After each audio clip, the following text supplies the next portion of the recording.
Hi everyone, welcome to Sujana Creation. I have made a crochet flower using two colors of yarn. First I start with a magic ring. Next make a 4 double crochet stitches into the ring. Then chain 4 and slip stitch.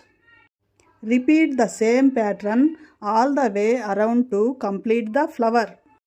Would you like me to make the flower?